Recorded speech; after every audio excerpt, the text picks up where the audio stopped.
Sejumlah kader Partai Nasdem memutuskan untuk keluar dari keanggotaan setelah partai itu resmi mendeklarasikan Gubernur DKI Jakarta Anies Rashid Baswedan sebagai bakal calon presiden di pemilihan presiden 2024. Dan Pak Anies Baswedan salah satu tokoh yang dihasilkan secara sempurna oleh gerakan sayap kanan. Apalagi Partai Nasional Demokrat juga sudah mengumumkan beliau sebagai calon presiden. Dalam kita berbangsa ada 3 komponen. Satu adalah kerja, karya. Di atasnya ada namanya kata-kata. Menarik sekali, tapi tidak masuk akal. Jangan sembarangan menentukan calon pilot dan co-pilot yang akan dipilih oleh rakyat. Juga jangan sembarangan memilih calon presiden dan wakil presiden. Hari-hari ini, Bapak sekalian, yang dianggap penting hanya kerja. Kata-kata dianggap nggak penting. Perjuangan, karya adalah pelaksanaan dari kata-kata. Dan semua kitab suci isinya kata-kata. Untuk Pak Anies Baswedan, beta pemuda yang tidak berpendidikan dari NTT, beta mau sampaikan pada Anda agar jangan samakan kata-kata yang ada dalam kitab suci dengan kata-kata yang Anda miliki. Kata-kata dalam kitab suci itu adalah firman Tuhan, bukan kata-kata omong kosong seperti paikan. Seandainya Pak Anies Baswedan kemudian memperoleh kendaraan politik dan masuk ke gelanggang Pilpres, Indonesia ke depan akan mengalami dinamika yang lebih rumit. Kenapa? Karena politik identitas akan menjadi strategi mainstream di dalam pemilu 2024. Jada wa jadi, menen tapinta menen jadi. Begitu niat langsung jadi, apa yang diinginkan semoga segera terjadi. Bang Surya Paloh yang saya amat hormati, bismillah, kami terima, kami siap jalan bersama. Saya tanya, kecewa tidak? Kecewa tidak? Kecewa tidak? Senang tidak dapat pemimpin bagus? Senang tidak dapat pemimpin adil? Siap bersatu? Siap bersaudara? Siap berjuang kembali? Takbir! Dengan segala hormat kepada Pak Anies, meyakini bahwa beliau adalah seseorang yang punya integritas, tetapi terlalu mesra dengan kelompok garis keras. Kami sering sekali merasakan ketika merasa jalannya diduga buntu, ternyata muncul jalan keluar tak terduga-duga. Nah, tapi mudah-mudahan Allah berikan solusi yang terbaik. Mudah-mudahan untuk kita semua, amin. Maka itu semua saya tanya, tetap siap satu komando? Siap satu komando? Takbir! Dan kami melihat bahwa gerakan politik identitas yang berbasis pada paham populisme sayap kanan itu satu ancaman yang serius terhadap keberlanjutan dan kebertahanan dari Pancasila sebagai dasar negara. Majunya Pak Anies nanti di Pilpres 2024 itu sebagai satu potensi persoalan bagi demokrasi dan ideologi negara. Partai Nasdem terancam tidak lolos parliamentary threshold DPR pada pemilu 2024 mendatang. Hal ini berdasarkan hasil survei Lembaga Survei Indonesia atau SLI DNICA yang rilis pada Selasa 1 November 2022.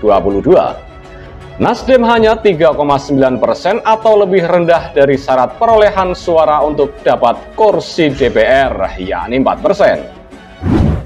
Kritikus John Sitorus mengatakan hal ini menjadi konsekuensi dalam mengusung Anies Baswedan sebagai bakal Capres 2024.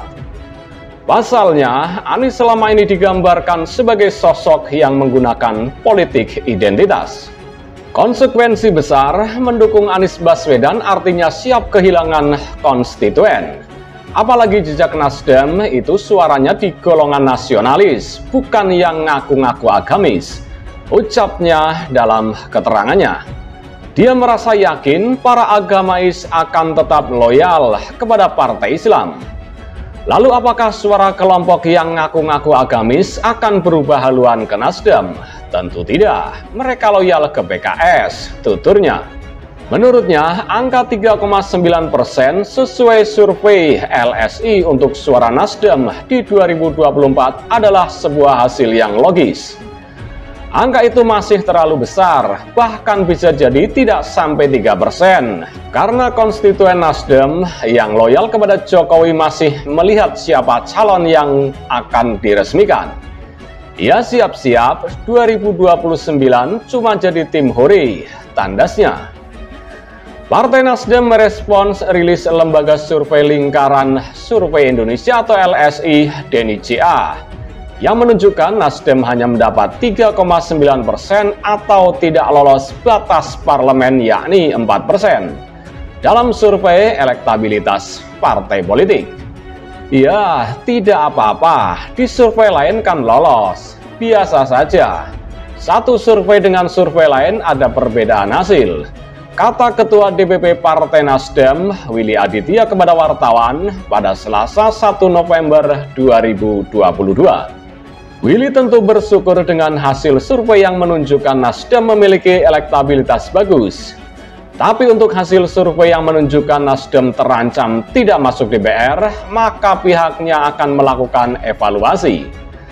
Kalau di survei yang lolos, kami alhamdulillah. Kalau di survei yang tidak lolos, itu jadi catatan buat kami untuk mengidentifikasi apa yang jadi penyebabnya, sehingga kami bisa memperbaiki diri, ucapnya.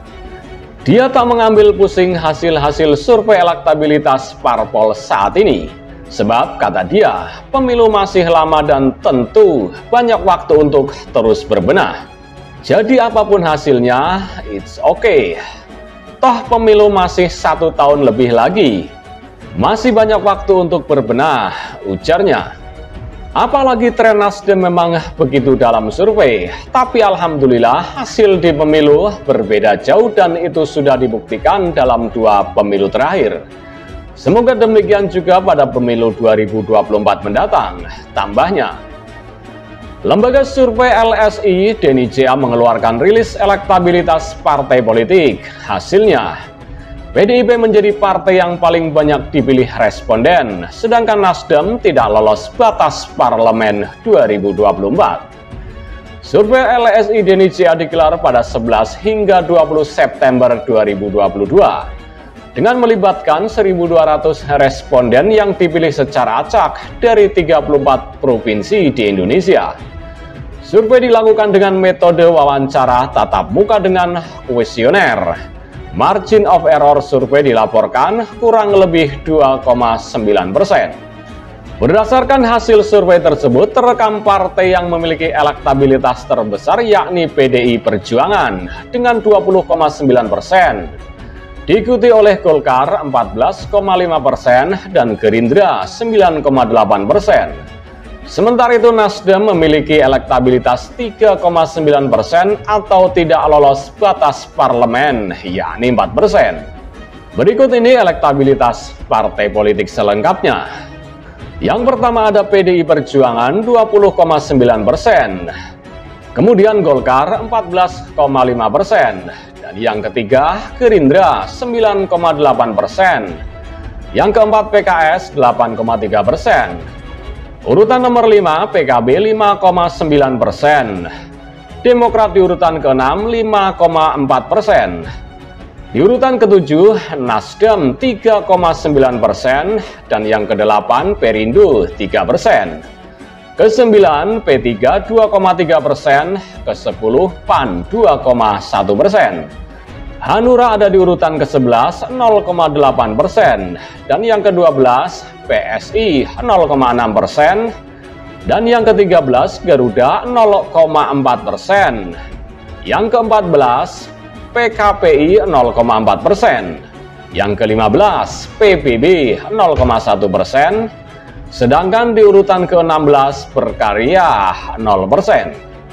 Diketahui sebelumnya, survei SMRC menyebut pemilih PAN dan Nasdem tercatat paling banyak memutuskan untuk memindahkan pemilihan politiknya ke partai politik lain. Pemilih Partai Amanat Nasional atau PAN tercatat paling banyak yang memutuskan untuk memindahkan pemilihan politiknya ke partai lain. Hal ini terpotret dalam hasil survei yang dilakukan lembaga Saiful Mujani Research and Consulting atau SMRC. Pada Oktober 2022 ini.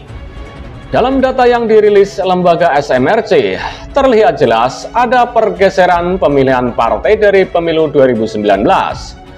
Rata-rata ada 31% dari pemilih partai yang ada di parlemen yang pindah ke partai lain jika pemilu diadakan sekarang atau tidak setia. Rata-rata yang setia ada 58% dan yang belum menentukan pilihan 11%. Bunyi hasil survei SMRC yang diterima pada Minggu 30 Oktober 2022. Adapun tercatat pemilih PDI Perjuangan yang setia sekitar 66%. Sisanya ada 21% yang pindah ke partai lain dan ada 13% yang belum menentukan pilihan. Untuk pemilih Gerindra setia 49%, yang pindah ke partai lain 36%, dan yang belum menentukan pilihan 14%. Pemilih Partai Golkar yang setia 60%, pindah ke partai lain 36%, dan yang belum menentukan pilihan 8%. Golkar cukup banyak menarik pemilih PAN 17%. Sementara untuk pemilih PKB yang setia 74%, pindah ke partai lain 22%. Belum menentukan pilihan 4%. Pemilih Nasdem yang setia 45%, pindah ke partai lain 42%. Belum menentukan pilihan 13%. Pemilih PKS yang setia sebesar 60%, pindah ke partai lain 24%. Belum menentukan pilihan 16%. Sedangkan pemilih P3 yang setia sebesar 79%, pindah ke partai lain 17%, belum menentukan pilihan 3%. Selanjutnya pemilih PAN yang setia 42%, pindah ke partai lain 45%, belum menentukan pilihan 13%. Sementara pemilih Partai Demokrat yang setia sebesar 51%, pindah ke partai lain 35%, belum menentukan pilihan 14%. Di antara 9 partai di parlemen, PAN merupakan partai yang pemilihnya paling banyak pindah ke partai lain, terutama ke PKS 19%, kemudian Golkar 17%. PAN belum terlihat menarik dukungan pemilih partai-partai lain secara signifikan. Berikut kesimpulan survei SMRC. Sementara pemilih Nasdem juga banyak yang pindah ke partai lain, terutama ke PDI Perjuangan 9%, ke Demokrat 8%, dan partai-partai lain non-parlemen 9%. Tapi Nasdem terlihat menarik dukungan dari partai lain, terutama dari Gerindra 6% dan PAN 4%. Tutup survei SMRC. Untuk diketahui, survei SMRC ini dilakukan pada tanggal 3–9 Oktober 2022. Tertahap 1.220 responden yang dipilih secara random. Respon rate atau respon yang dapat diwawancarai secara valid sebesar 1.027 atau 84%. Sebanyak 1.027 responden ini yang dianalisis. Margin of error survei dengan ukuran sampel tersebut diperkirakan sebesar kurang lebih 3,1%.